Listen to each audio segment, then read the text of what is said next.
guys! Get ready with me! So this is my dress na nabili ko lang sa thrift store. Yeah, simple lang siya but I think it's elegant. And ito yung dati ko na nabili sa Amazon. And then, na-plancha ko na rin itong pahamak bangs ko.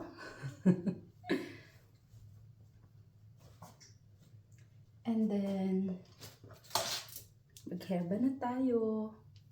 Favorite ko nag-hairband, guys. And this is my earrings na gift sa akin dati ng mother-in-law ko. Sinuot ko pa to nung kasal ko, guys. Okay, yun. Kala ko nawala yung pakaw. Hold on. Oh my, saan yung pakaw? Here.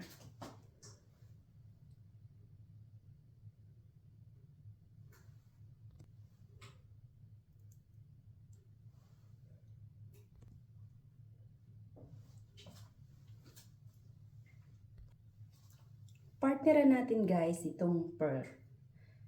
High school pa lang ako, guys, na-appreciate ko na talaga yung mga pearl accessories. Lagi ako naka-pearl earrings talaga nung college days ko lalo.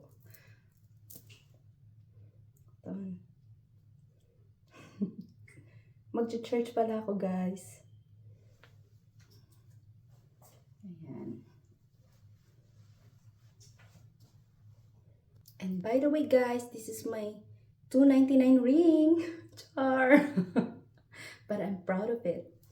Ganda, guys, no? Feeling ko gift siya sa akin ni Lord. Na-appreciate ko siya, guys. Kasi napili ko yung ideal style na gusto ko, guys. See? Ganda, oh. Chiki, chiki, chiki, chiki. And ito namang bag na to, guys. Nabili ko lang siya sa Amazon. See? Wait. Para siyang Celine yung style niya, guys. Diba? So, at least, ang laki talaga ng natipid ko. No, nakita kong similar siya sa Amazon style. Pero hindi talaga to Celine, guys. Ha? Matagal na sa akin to. I think, maybe 2019 siguro. Tibay niya.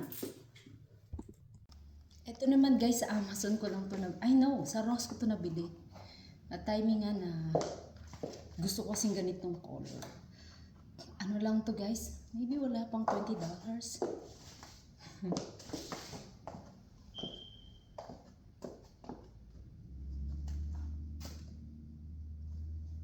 Okay, pili model na naman ng peg.